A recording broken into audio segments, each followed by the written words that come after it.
Você Firme me na rocha? desculpa esse atraso, Como é tá que é? Não bom? ouvi? Você desculpa esse atraso. Que é isso? Tá tudo certo. Eu tive um probleminha aqui caseiro que me enrolou, isso nunca acontece, mas de ontem para hoje eu tive duas dificuldades na hora de começar a live. Ontem eu me atrasei 20 minutos e hoje de novo. Aí isso não é hábito, foi só um contratempo. Eu estou muito feliz que você esteja aqui comigo hoje de manhã. Também estou muito feliz, tá? Falando com a lenda viva aqui, um Ah, monumento meu vivo. amigo. Não é todo dia que você fala com um monumento vivo, não. O Glória a Deus pela monumento sua está vida. ficando velho. Mas a palavra Ah, vai que ser renovada a prazer. cada manhã. Ah, Eu lembro, ô Caio, essa renova sempre, graças a Deus. eu lembro quando eu Graças era a Deus. criança e vi umas fitinhas cassete do Caio Fábio. É, Mas esse é. povo morria. Quando o Caio Fábio abria a boca para falar, era o terror. Muito feliz de estar aqui É. com você. Você nasceu aonde, Pablo? Eu nasci em Goiânia, Goiânia. nasci dentro do carro, às 6 horas e Ah, 6 da manhã e 5 minutos. Meu filho também, o terceiro filho, nasceu dentro do carro. rapaz, vocês têm um chamado, né, para cumprir isso. Nasceu dentro do carro também? Dentro do carro. E eu quase tive o meu primeiro filho dentro do carro. Quase, por pouco. Eu achei que eu ia ter que ser o parteiro dele. A E o gente último nasceu estava. sozinho, tá? Foi tranquilo. É, Aquele bichetão decidido, foi chegando e saiu. é. E ele é decidido do lado de fora também? Mulher, tá com 10 meses o último. Cada um é um general de Ah, guerra do reino aqui que eu tô treinando, né? Os pais de hoje, Kai, estão treinando os filhos para eles serem trabalhadores, né? Para responder à teoria da Revolução Industrial. Eu estou treinando meus filhos para serem generais. Na verdade, para serem não, já são. Eu estou ah, destravando eles para aquilo que eles sempre foram antes da fundação do mundo. Então, eu não treino ah. eles não têm obrigação de faculdade, nem de ter profissão nenhuma. A obrigação deles é baixar os downloads que tem lá na Terra. Era isso que eu queria trocar ideia com você aqui hoje. Tá Para a gente bom. falar das coisas do reino, as coisas do alto. Aham. E pode falar sobre esse download. Download é o seguinte, todas as coisas já existem no céu, né? E a dificuldade das pessoas é de enxergar essas coisas na Terra. E Uhum. eu vejo que pela maturidade, pelo tempo, pelos erros, por tudo que aconteceu na sua vida, eu vejo que você é um dos homens mais experimentados aí na palavra, um dos poucos que conseguiram interpretar códigos do reino de forma poderosa. E Uhum. o que eu queria era tirar esses códigos seus aqui agora ao vivo. Não tenho nada para falar perante a Vossa Senhoria, não. É, mas na realidade está tudo pronto, né? A gente só precisa se preparar para receber o que está feito. Mas está tudo feito. E eu cada vez tenho mais convicção disso, que a gente nasce, a grande dificuldade é aprender a sintonia do que de fato tem a ver conosco nessa vida. Então a gente é muito distraído na vida por coisas que não são aquelas que nós somos ou manifestaríamos melhor na existência do que quaisquer outras. Então a sociedade inteira te treina para qualquer coisa que não é você. Qualquer coisa que não é você. Então você já entra dentro de uma formatação que tende a te deformar. Você entra num treinamento que tende a te condicionar, em geral, para algo distante daquilo que você melhor faz, porque você é aquilo que você faz de melhor. E todas as coisas à nossa volta, aparentemente, não levam isso em consideração. Então, a primeira atividade de um ser humano é acabar tendo que ser totalmente condicionado para algo que não necessariamente vai ser útil a ele, e ele vai ter que depois ter um trabalho enorme para se descondicionar daquelas coisas e tentar aprender o que ele faz de melhor na vida. Eu encontro muita gente assim, que se treinou para aquilo que não é, e se condicionou para aquilo que não tem nada a ver, e que chamou de minha profissão aquilo porque a pessoa não tem dom nenhum. E porque não existe uma escola ou sistemas de ensino não levam em consideração a tua pré-condição estabelecida na tua natureza, ou seja, teu dom, tua vocação, teu sentido, o teu potencial que já está lá plantado em você quando você era uma substância ainda informe, ou até antes disso, já está lá plantado em ti. E aí você é educado para ser o oposto daquilo. E o que sai daí é muita frustração, muita tristeza, muita autoimagem baixa, muita impressão de fracasso, muita amargura, porque o indivíduo não tem nenhum prazer naquilo que faz, naquilo que realiza, passam a vida inteira procurando outra coisa sem saber o que é, sempre procurando, muito infelizes, e é aquele tipo de gente que lamenta muito trabalhar, muito. Meu Deus, eu vou ter que trabalhar hoje. E a minha felicidade, entre outras coisas na vida, é que eu faço exatamente aquilo que eu nasci para fazer.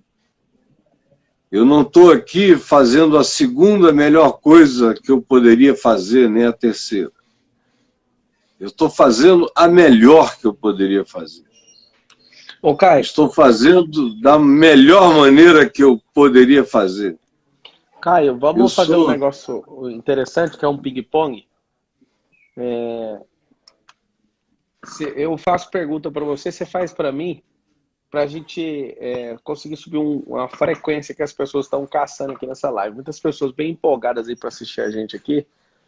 Eu faço uma pergunta para você, você faz uma para mim, sempre bem objetivo para a gente conseguir extrair alguns diamantes. Eu chamo isso de modelagem. Eu acho que é o que eu estou muito afim de fazer desde quando a gente se topou aqui. E respeito muito sua história.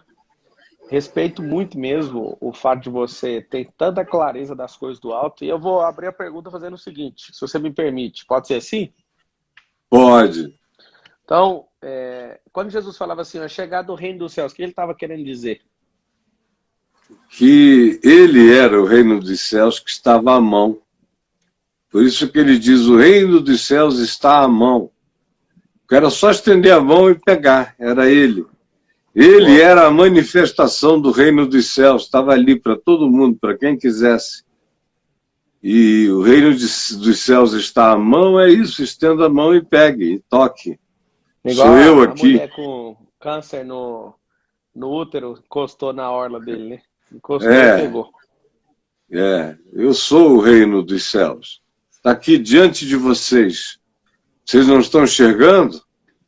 Está aqui, na cara de vocês. Felipe, não, Jesus, mostre para nós. Você não está me vendo aqui, eu estou aqui na sua frente, cara. Na sua frente. Quem me vê a mim, vê o Pai. Então, o reino de Deus é isso. Jesus é o reino de Deus. Jesus é o reino dos céus. E não tem diferença entre reino de Deus e reino dos céus. É só uma diferença semântica para dizer a mesma coisa. Eles são sinônimos. Tem gente que fica querendo dizer que o reino de Deus é uma coisa, que o reino dos céus é outra, mas é furada, não é verdade. Do ponto de vista de qualquer estudo mais sério, você fica logo vendo que reino de Deus e reino dos céus são expressões sinônimas da mesma manifestação de que Deus estava no meio deles, e todavia o reino de Deus não era para ser procurado longe, nem fora, nem em lugar nenhum, porque Jesus depois diria: Está o dentro reino de de Deus vós. está dentro em vós. Dentro em vós. Mestre, Então agora é você faz a isso. pergunta. Vamos no ping-pong. O que é a verdade? Foi a pergunta de Pilatos para Jesus. A verdade é algo que não precisa de defesa. A verdade é a mesma pessoa que você acabou de falar do reino. A verdade é a pedra angular. A verdade é a medida que mede as balanças. A verdade, ela pode ser doce, ela pode ser amarga, ela pode ser ácida, ela pode ser umami. A verdade é a base de toda a criação. A verdade é uma pessoa, a verdade é Cristo. Muitas pessoas Aham. gostam de falar que não existe verdade absoluta. Na verdade, a verdade é a forma original de todas as coisas. Essa forma é Cristo de novo. É. As pessoas gostam de falar que tem vários pontos de vista. Vários pontos de vista porque você não enxergou o prisma. A verdade, de novo, é algo que não precisa de defesa. Você não precisa. É. Jesus não precisou se defender na frente dele, né? Ele É, poderia mandar os anjos, poderia fazer tudo e ele não se posicionou. A verdade é Cristo. Quem não tem erro é a verdade. Foi por isso que Jesus não respondeu a Pilatos. Porque Pilatos, olhando para a verdade, perguntou: o que é a verdade? Aí seria ridículo a verdade responder: sou eu. Isso era brincadeira de criança. Na verdade, ele respondeu Agora, uma vez, né? Quando ele respondeu é, eu sou, todo mundo caiu lá no livro de João. mas Quando aí foram prender ele. quem é? Quando era a pergunta era sobre quem era aquele que deveria ser preso, né? Quem era ele? Ele sou, eu sou. Aí caiu todo mundo. Foi a primeira vez que ele Agora, responde o eu sou, né? é, agora o para Pilatos, ele ficou olhando na cara de Pilatos, nos olhos de Pilatos. Deve ter sido uma experiência tão constrangedora para Pilatos, porque Pilatos está crente que vai fazer uma pergunta filosófica para um rabino que estava sob sentença de morte, mas ao mesmo tempo era inteligente, só estava ali porque tinha fascinado todo mundo. Aí o cara diz: eu vou saber qual é a dele. Aí vem para ele e pergunta: qual é a verdade? O que é a verdade? E Jesus fica olhando para ele.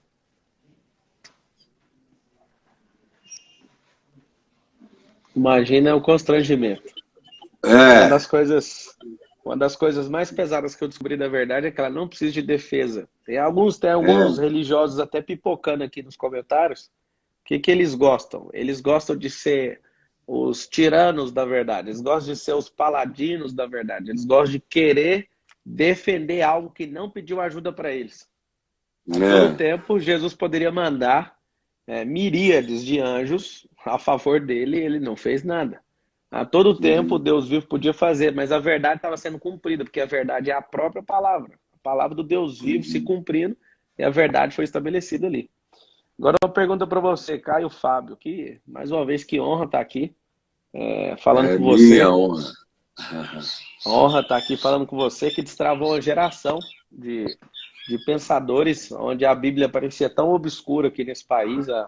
Na década de 90, ali, na década de 80, você era um. Quando eu falo você era, você não mudou, não. Você continua sendo. E você fez o seu handover, né? Sua passagem de bastão. Me fala uma coisa, o que que você, Caio Fábio, se partir da Terra nos próximos minutos, o que que você gostaria, ou o que que você vai deixar? Eu não sei se gostaria ou vai deixar. O que que é o intuito? Em poucas palavras, do que o senhor falou para você? Caio, você desceu nessa geração, esses são os dias da sua oportunidade, e você veio para fazer isso. O que que é Caio Fábio em uma passagem de bastão, no handover? Qual que é o handover do Caio Fábio? Eu estou fazendo isso com toda a consciência.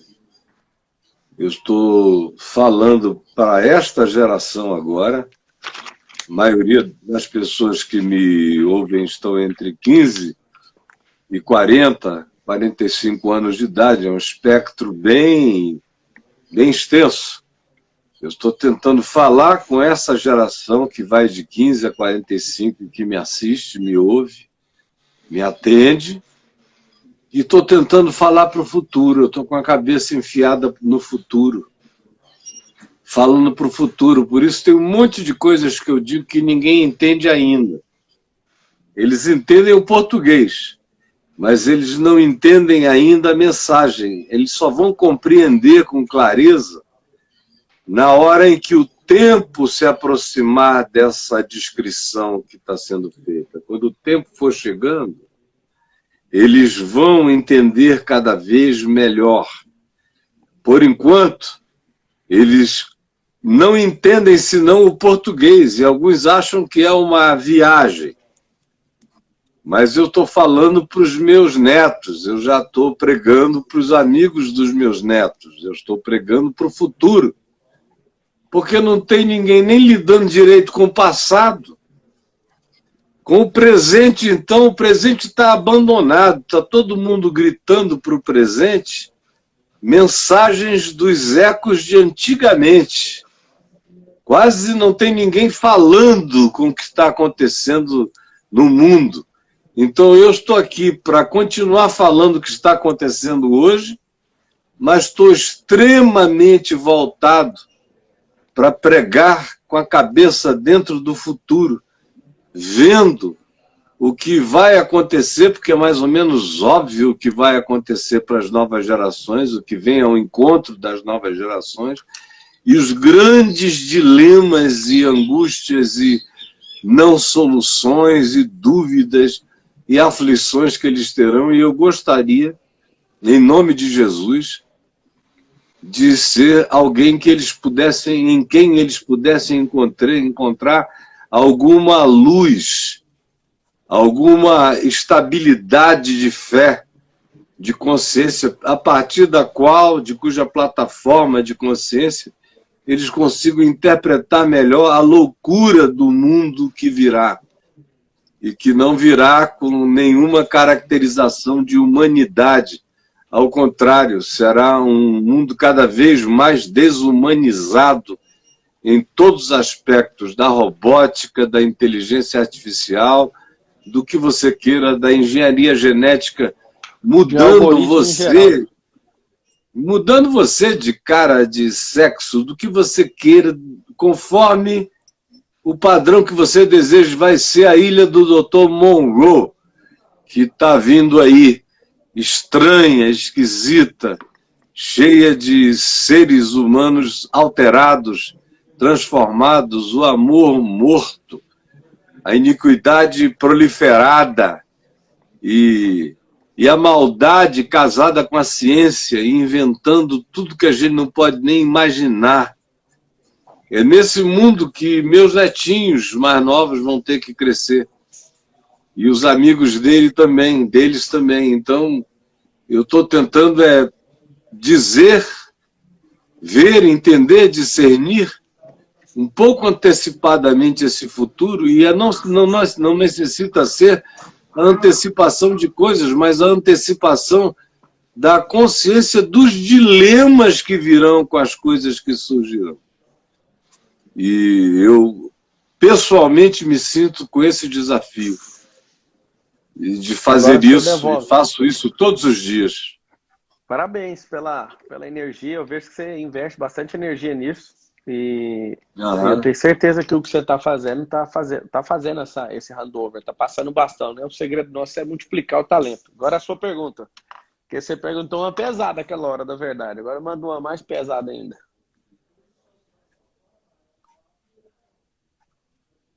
Ping-pong. Manda a sua pergunta agora para nós. Para você? Uma daqui, uma sua, minha. Tá bom. Não, é que eu me distraí aqui. Eu não me incomodo com os comentários, não. Se quiser deixar aberto, para mim não tem problema nenhum, tá? É? Não, Eu eu não tirei só para... Porque eles ficam passando na frente do seu rosto. entendi. Fica à E, vontade, e só te aí, falando que eu tirei o não se comentário para ficar incomoda. vendo você melhor. Tá bom. Mas a pergunta que eu quero te fazer é como foi que você, de fato, conheceu Jesus?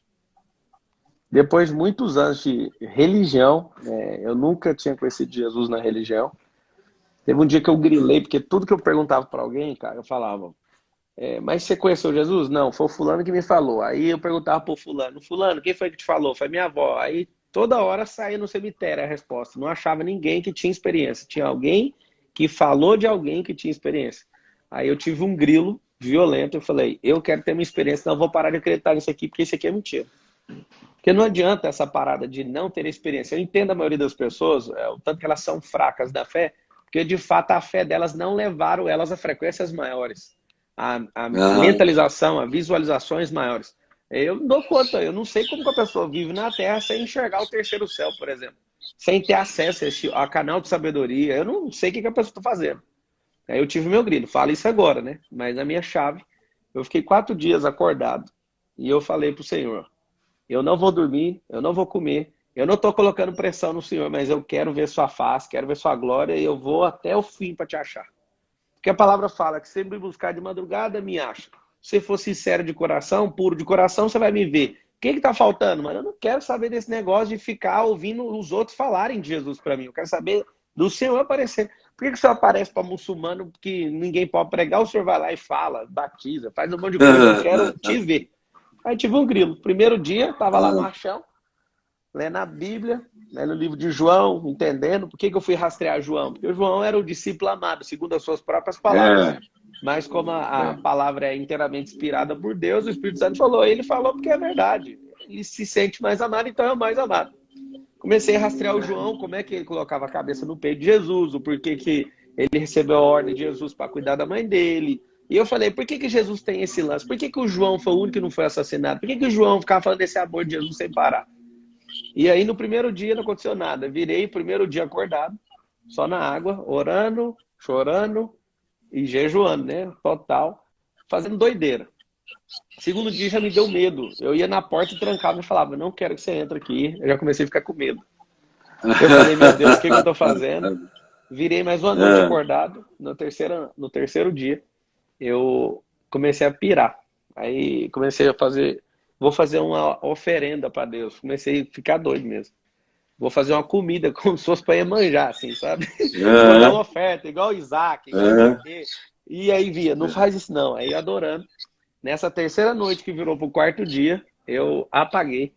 Eu tava em cima do sofá lendo a Bíblia, e eu caí de cima do sofá. Eu sei pelo jeito que eu acordei, mas na hora que eu caí no chão, ele entrou na minha mente e falou comigo: não vai ser na força do seu braço. Aí ele explicou para é. mim. E a minha oração que eu tinha desde os meus 11 anos é: mostra para mim o que o Senhor mostrou para o Paulo, que deixou o Paulo tão transtornado. O que você Aham. fez com o Paulo, que fez o Paulo escrever 75% do Novo Testamento? O que você fez com ele, que ele saiu de autorizador de assassinato de cristãos, para o maior cristão, o cara que mais pregou o evangelho, o cara que mais foi pro front. Aí o Senhor me revelou algumas coisas, tipo, na clareza do meu entendimento. E dali para frente eu falei, não serve mais nada. Depois disso comecei a ter experiências sobrenaturais, experiências que eu senti fisiologicamente também, ouvi com o meu ouvido, com a voz audível. E aí eu falei, cara, isso não faz sentido. Eu queria ser o ignorante, Caio, para nada disso ser verdade, para eu me manter na ignorância, mas não tem como mais. Quando você consegue Aham. ver a glória, quando você consegue ver a pessoa de Cristo, quando você de fato conecta seu coração, porque uma coisa eu aprendi. Eu não aprendi isso na igreja, eu não aprendi isso ipsis literis ali na palavra, não está escrito no texto escrito. O Espírito Santo não fala no cérebro das pessoas, ele fala no coração. A fonte da vida Não, está conectada cérebro, está cérebro é conectado na bobagem. bomba, está É, conectado cérebro é naquela bomba. bobagem. Então é É. isso, eu tive a experiência, eu já tinha muitos anos que eu era religioso e eu tento nem falar, sabe? Eu sou um homem de negócio, eu já fui executivo no Grupo Oi Brasilecom. Eu só queria falar de negócio e para as pessoas serem prósperas e abençoar suas famílias. mas meu coração arde, cara. Eu tô falando, eu já publiquei 12 livros. Todos os livros têm que falar a mesma coisa. Tipo, faz você prosperar para isso, para abençoar essa geração. E aí vem os chatinhos, os teólogos, blá, blá, blá, e enche o saco daqui, enche de lá. E eu não me importo com isso. O que eu me importo é o seguinte, eu sou uma faísca, terminando a resposta. Quando eu encontrei com ele, eu entendi quem eu sou. Eu não sou alguém que precisa carregar a glória. Só que a glória quis entrar em mim, então eu a carrego porque ele quis assim. Eu não preciso que a glória tenha meu nome, mas o nome dele está dentro do meu nome. Então, ele está comigo. E o meu alvo, depois que eu encontrei com ele, é subir uma rampa na Nova Jerusalém, tirar o maior instrumento de decoração que um homem pode ter, que é a coroa, e entregar nos pés dele, que eu acho que a coroa que serve para minha cabeça é o mesmo número do pé dele. É o que eu vou fazer, esse é meu alvo de vida, com todos os meus negócios, com os meus filhos, com a minha esposa, com a minha inteligência, com o meu entendimento, com o meu discernimento, com a minha sabedoria, com a sabedoria do alto, com tudo aquilo que eu tenho construído nesses 33 anos. Agora eu vou mandar uma pergunta. Você tem quantos anos, Pablo? 33 anos. Rapaz, você está bem, bem, bem, bem novo. Imagina só o que vem por aí. 33. Vou tocar o terror na terra. Anos. Hã? Chegou a hora de tocar o terror na terra, pegar os códigos das ogivas nucleares do reino e acionar uma por uma, em vários setores, em todos os montes. Você, meu Deus, está assim na hora boa de explodir tudo. 33. E eu tô com 65. Mas aos 36 anos, o planeta era pequeno e as horas eram poucas e o dia era mínimo. E meu coração estava explodindo de um monte de coisas. Todas foram feitas. Todas foram feitas. E eu nunca busquei nada para fazer. As coisas sempre me perseguiram. E eu fui... também. Eu sou perseguido pelas coisas. Me fala e aí coisa, eu agora vou fazer... para você. Pode terminar. A tua vez. A pergunta para você é, você está com o dobro da minha idade. Eu tenho 33, você vai fazer 66. Eu acho que tem algum encontro espiritual aqui hoje, né? Na verdade, todo o encontro. O que você falaria para mim? Alguém que coloca em primeiro lugar o reino em tudo, absolutamente tudo. Que conselho que você me dá? O Caio Fábio, que já explodiu a mente de muita gente. O Caio Fábio, que na década de 90, 80 para 90, era o cara requisitado pela Rede Globo, que não faz sentido nenhum a Globo consultar um cara do seu nível, porque a gente sabe o histórico de cristianismo e Globo, mas os caras te ouviam para você falar. Você que foi um dos pregadores do nível do apóstolo Paulo nessa geração, de ter uma magnitude no alcance da sua palavra, a palavra que fluía através de você.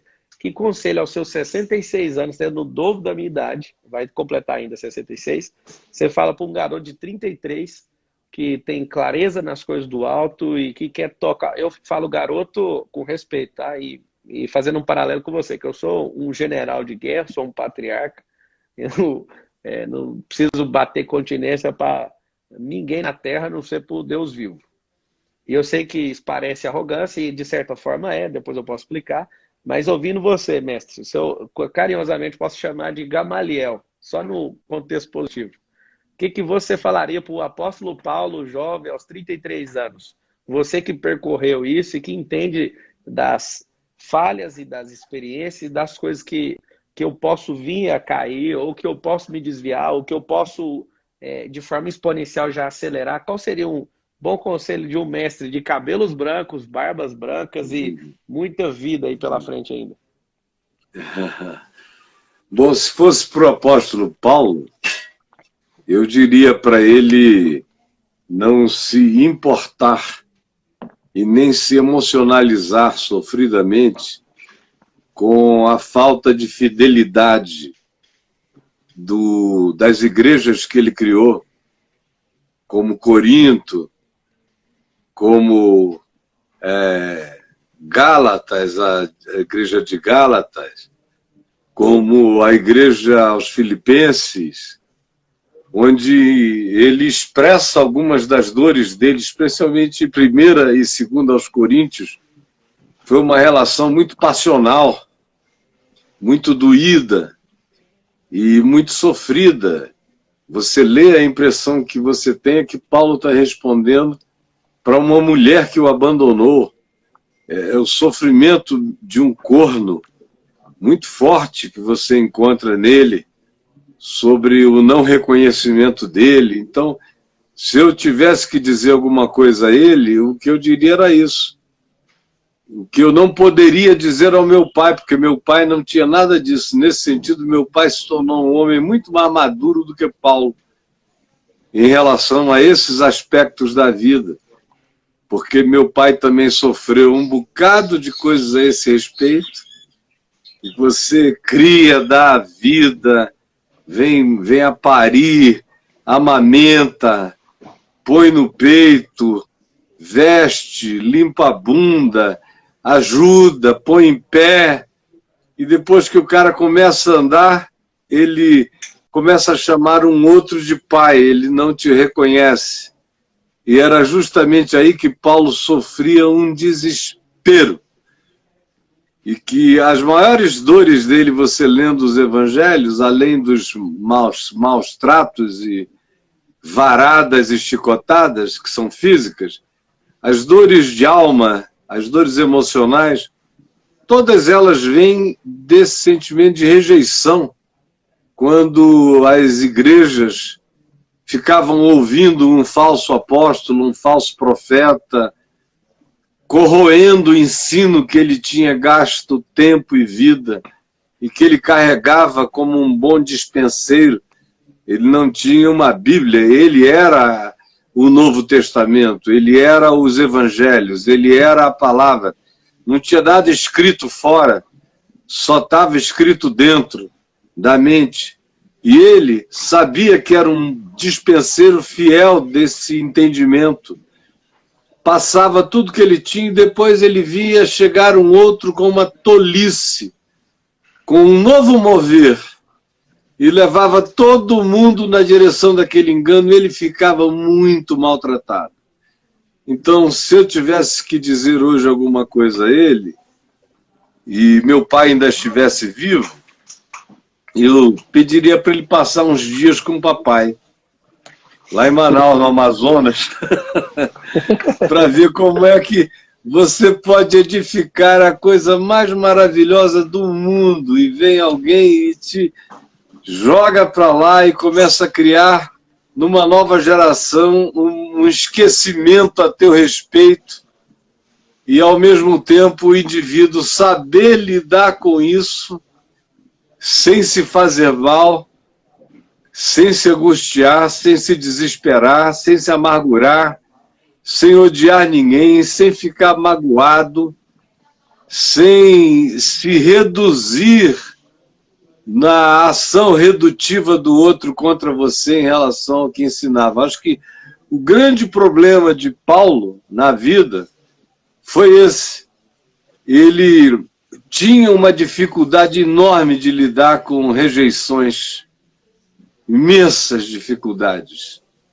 E Caio, no paralelo, na sua experiência, o que você diria para mim? O Provérbios fala que na multidão de conselheiros há sabedoria. Você que percorreu o caminho, seu coração explodiu, seu cérebro entrou em octanagem e recebeu coisas que poucas pessoas no mundo receberam da parte de Deus. O que você falaria para mim? A gente se conhece tem pouco tempo, mas alguém que não escolhi isso como profissão, fazer o que eu faço, mas meu coração arde todo dia para fazer o que eu estou fazendo. Que bom conselho que você pode me dar, ou bons conselhos. Fazendo um paralelo agora que você fez com o Paulo, até quem não me conhece, eu não sabe a história de nome Pablo. Pablo significa Paulo em espanhol. Não que eu queira pegar carona com alguém, mas que conselho que você me daria ao vivo aí? Essa reunião era para ser privada, mas a gente resolveu fazer lá ao vivo. Olha só, eu não tenho embasamento suficiente para falar a você com conhecimento de causa, mas eu tenho a consciência do que mais prejudica as pessoas com potencial, porque você é um homem que não tem um potencial, o teu potencial já se manifestou, ele já é manifesto. Ainda tem um monte de outras coisas que vão se manifestar com o passar dos anos. Com o passar dos anos, tem coisas que estão manifestas em plenitude hoje, mas que darão lugar a outras. Elas não desaparecerão. Elas estarão sempre aí, serão suas, mas elas darão lugar a outras. E assim como essas outras darão lugar ainda a algumas outras que virão. Nós estamos em processo o tempo todo. Aquilo que um dia foi o que de mais valoroso e importante eu tinha na minha vida, continua a me habitar. E eu continuo a realizar isso todo dia, mas numa escala que diminuiu a intensidade para que outras coisas entrassem, crescessem, se manifestassem. E eu já estou agora num outro momento em que eu sinto que tem uma outra realidade começando a brotar como potencial, que eu sempre identifiquei em mim, mas não era a hora dele chegar.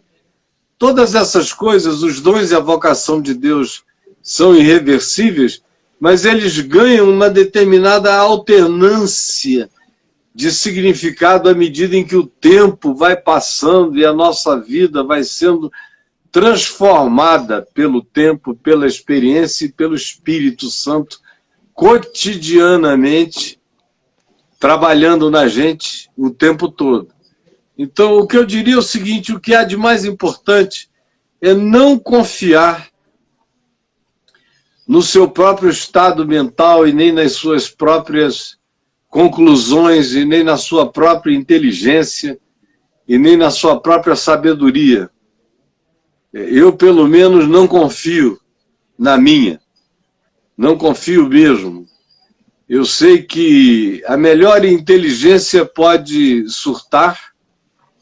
Eu sei que a melhor sabedoria pode se arrogar a si mesma como sábia, e isso produz imediatamente insensatez.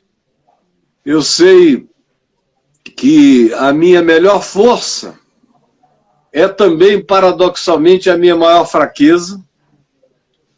Por isso, eu não confio da minha força, eu a entrego àquele em quem ela pode ser infinitamente mais útil. Foi o que Jesus te falou no início. Não é pela carne. Não é na força do seu braço. Não é na força do seu braço. Então, eu conheço a força do meu braço. Eu vou terminar te contando um sonho ou dois que eu tive em 1998. Eu passei 97 inteiro, eu sabia que eu ia ter que tomar decisões em 98 que não podiam mais ser adiadas.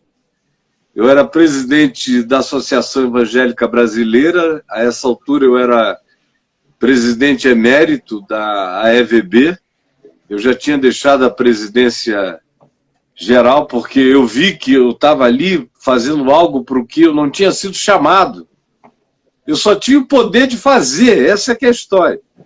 Eu só tinha o poder de fazer acontecer, mas não era o meu chamado. Essa é outra coisa horrível para descobrir, é que você, depois de um tempo, tem poder para fazer acontecer quase tudo. Mas não necessariamente você vai realizar aquilo por que você foi chamado para fazer, se você fizer as coisas que você pode fazer. É isso aí. E chegou um momento da minha vida em que eu podia fazer quase tudo. Eu pegava um telefone, eu não precisava ligar para 3 pessoas para falar com a rainha Elizabeth. Bastava eu ligar para uma e eu falava com ela. Eu não precisava ligar para 3 indivíduos para falar com o presidente dos Estados Unidos. Bastava ligar para um, ele me botava em contato com ele. Eu não precisava de nada. Aqui no Brasil eu podia chamar qualquer um. Tinham posto um telefone vermelho na minha mesa com os números de todas as autoridades do país. 02, 0 não sei o que, eu podia falar com quem eu quisesse. e adiantar o que eu quisesse, com quem eu desejasse, aonde quer que fosse. Isso dá um poder de realização extraordinário e cria uma tentação miserável dos amigos precisando de coisas, te pedindo para fazer coisas. Aí você começa a se tornar juiz e partidor entre os homens, que foi o que Jesus disse que ele não veio para ser. Quando o cara falou, resolve isso aí para mim, resolve para mim essa demanda com o meu irmão, que Jesus, ao invés de resolver, porque ele podia dizer, ó, você fica com isso, você com aquilo, e vão embora em paz e parem de brigar. Ele disse, quem foi que me constituiu juiz e partidor entre vós? E virou de costas e saiu. A grande tentação é essa, é você se tornar a solução da vida de todo mundo. Ficar com essa obsessão solucionadora, de que você é a pessoa que carrega em si todos os tesouros da sabedoria e do conhecimento. Aí é que começa a ficar perigoso, como o diabo gosta. Então, eu perdi muito tempo na vida fazendo milhões de coisas que eu posso. E gastei muito tempo em relação a fazer aquelas únicas coisas que eu faço e que praticamente ninguém mais faz, que são aquelas para as quais eu fui essencialmente designado e plasmado. Porque Deus me deu inteligência, me fez inteligente. E inteligência é uma grande tentação. Porque você saca tudo, vê a distância, o que o pessoal leva horas numa reunião, você dá uma passada e ouve um ponto, uma vírgula, e entendeu o sentido todo do que estão tratando ali. E tudo fica mais simples, as soluções saem da sua boca como se você tivesse arrotando qualquer coisa de tão fácil que é. E é uma tentação brutal, foi aquela com a qual eu mais lidei, foi o que mais me afastou do meu sentido original na presença de Deus. Tudo isso achando que eu estava fazendo o melhor para Deus na minha geração. Porque eram coisas dignas de serem feitas, elas só não precisavam ser feitas por mim. E havia outros para fazê-las, para outros elas seriam ideais ou adequadas. Para mim, aquelas coisas boas eram um desvio do ótimo na minha vida. Era o pior inimigo do ótimo na minha vida, eram aquelas milhares de coisas boas que eu podia e sabia fazer também. Então deixa eu chegar no sonho. Eu estava buscando a Deus de 97 para 98 numa intensidade enorme, dizendo, por favor, me tira daqui. Eu não sei como sair daqui. Eu sou presidente de tanta coisa, todo mundo olha para mim com um olhar unânime e convergente. E uma das piores prisões é a prisão da unanimidade. Para onde quer que você se vire e faça alguma coisa, você vai magoar milhões de qualquer que seja o lado da unanimidade. E eu estava preso na unanimidade, preso por laços de uma pseudo-fraternidade que só gostava de me ter para me utilizar. Eu fazia serviço de milhares. Então eu era útil desde que eu fosse ligado à instituição e ao grupo. E eu não queria mais, na realidade, Pablo, eu não queria mais ser evangélico. Eu não queria ser religioso mais de natureza alguma, embora eu não fosse religioso na minha prática cotidiana, eu era um ser identificado com a religiosidade, eu só queria ser identificado com o evangelho. E sendo presidente da Associação Evangélica Brasileira, era impossível eu não ser o evangélico mor, o evangélico modelo para eles todos. E eu estava no caminho espiritual oposto. Eu estava cada dia descobrindo mais que eu tinha traído a minha vocação original, deixando aquele monte de bolos e de níveis do jardim suspenso de Nabucodonosor da Babilônia serem erigidos sobre mim. Eu queria voltar para o princípio de tudo. Eu queria voltar para Manaus. Eu queria voltar para os meus 18 anos, quando eu comecei a pregar apaixonada, ardorosa e incontrolavelmente. Eu queria era isto. Era essa simplicidade. Eu estava ali cercado de realezas para todos os lados. Eu saí da manjedoura e fui para a corte. E o meu coração estava angustiado, porque agora eu visitava a pobreza do mundo, e eu tinha um monte de coisas vinculadas à pobreza do mundo que eu fazia e mantinha, mas eram visitas, não tinham a ver com a encarnação da minha vida dentro daquilo ali. Era coisa demais, não dava para eu me encarnar em tantas frentes. E eu comecei a ver a simplicidade de Jesus, que não fez tantas coisas, fez uma só, que foi ser ele mesmo em plenitude, aonde quer que ele estivesse, e apenas isto. As outras coisas iam decorrendo das circunstâncias. Elas são consequências. Agora, aí eu estava lá. Pergunta, quando você finalizar aí, você faz a pergunta para mim agora para a gente ir para o fim. Tá. Da live. Eu estava na Flórida, em Boca Raton, a família estava toda aqui no Brasil naqueles dias, eu comecei a orar, a jejuar, e comecei a ter sonhos, muitos sonhos. E num desses sonhos, que eram recorrentes, voltavam sempre, eu era Sansão, com cabelo enorme, e aí eu lutava, estava na maior luta desse mundo, e eu vinha para o Senhor, quando tudo silenciava em volta, e eu dizia: Senhor, agora pronto, todos os teus inimigos estão derrotados. Todos. Olha a arrogância do cara. Todos os teus inimigos estão derrotados, eu derrotei a todos eles. Aí eu ouvia uma voz que dizia: não, falta um. Aí eu acordava assustado, e continuava o dia inteiro orando, lendo, buscando a Deus. À noite eu sonhava, muitos sonhos, mas esse vinha junto. Na recorrência dele, eu de novo voltava para Deus, depois de ter vencido tudo que é filisteu possível, e a descendência toda dos gigantes. Lá estou eu diante de Deus, dizendo: pronto, Senhor, estão todos derrotados. E aí ele dizia: não, falta um, falta o meu pior inimigo. Você mesmo. Aí eu volto ao terceiro dia, ou quarto, eu chego lá e digo: pronto, Senhor, estão todos derrotados. Aí ele diz: não, falta o meu pior inimigo. Aí eu digo: quem é, Senhor? E ele disse: és tu. Tu és o meu pior inimigo.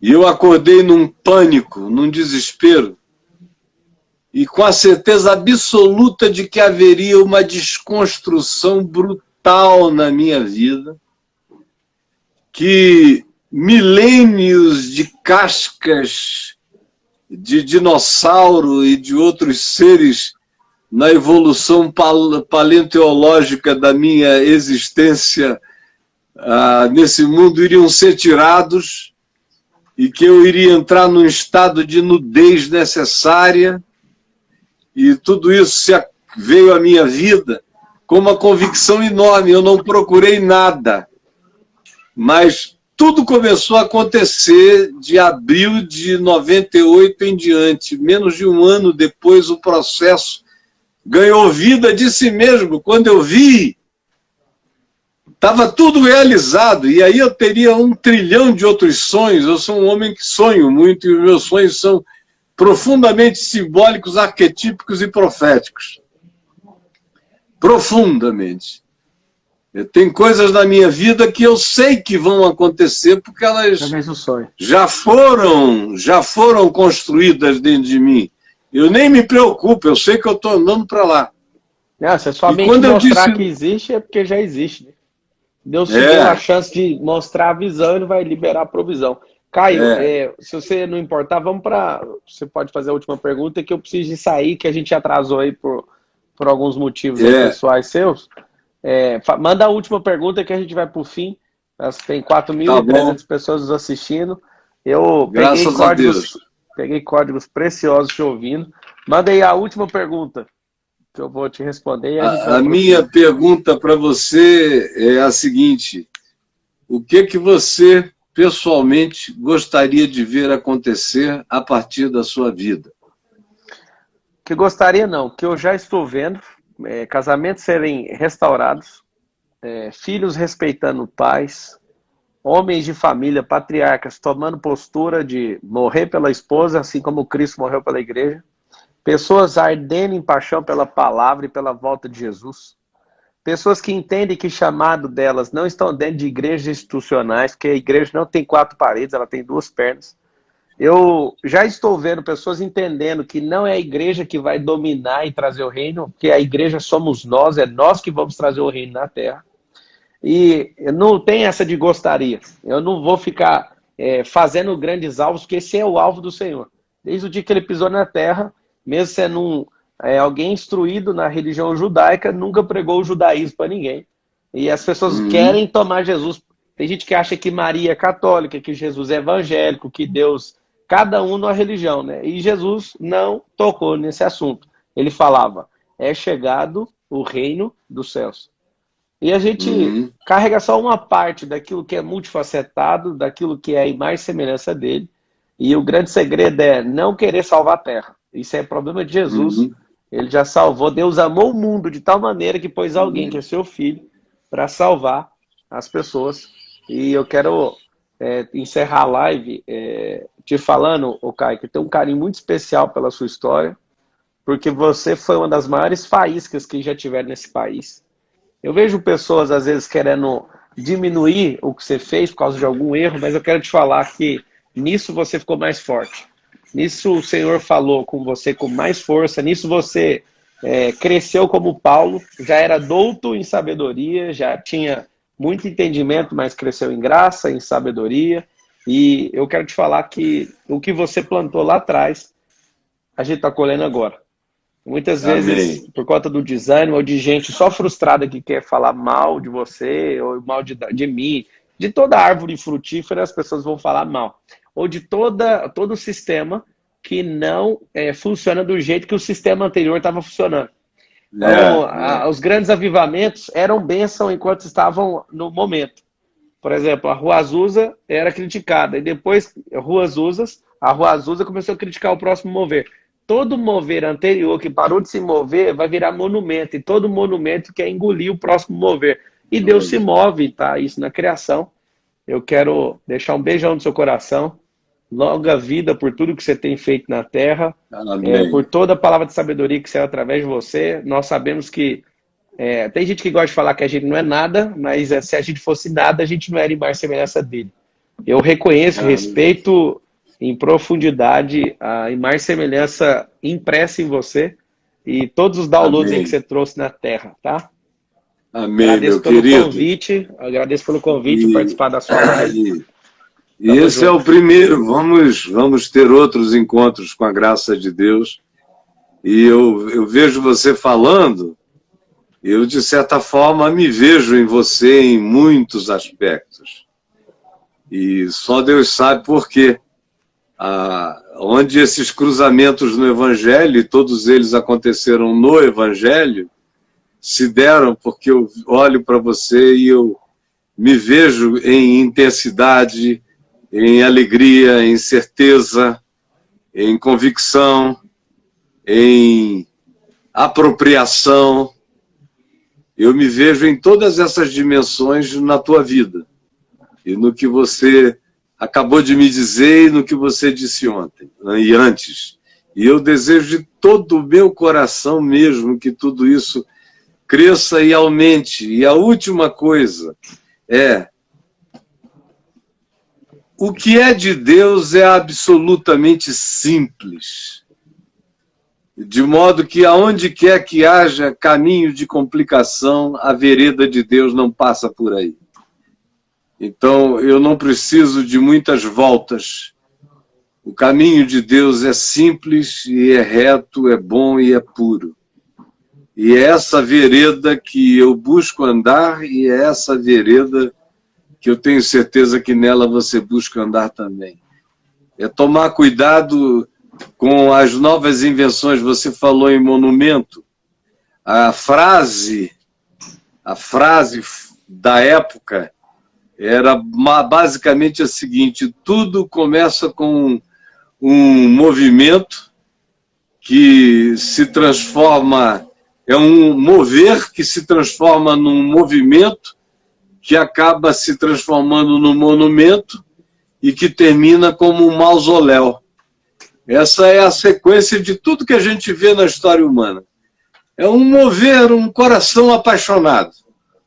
Aí logo depois aquilo vira um grande movimento.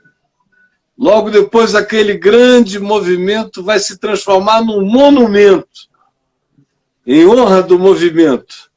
E o próximo passo é que vai virar um mausoléu. E, na verdade, se tiver um imperador na ponta, vai perseguir o próximo mover. E se você tiver o coração livre, isso para acontecer, eu falei monumento, mas a questão simbólica em a sua pessoa, e todo respeito. Só que quando tiver um imperador na ponta, ele vai fazer igual o Nimrod, vai montar uma armadilha para as pessoas subirem e colocarem um nome. Todo monumento tem que ter um nome poderoso lá na ponta, e eu sei que aqueles que são apaixonados pelo reino não usam dos seus próprios nomes para colocar na ponta de uma coluna vertical. De nada, né? Normalmente a atratividade é essa. Colabora aqui que o teu nome vai ficar impresso.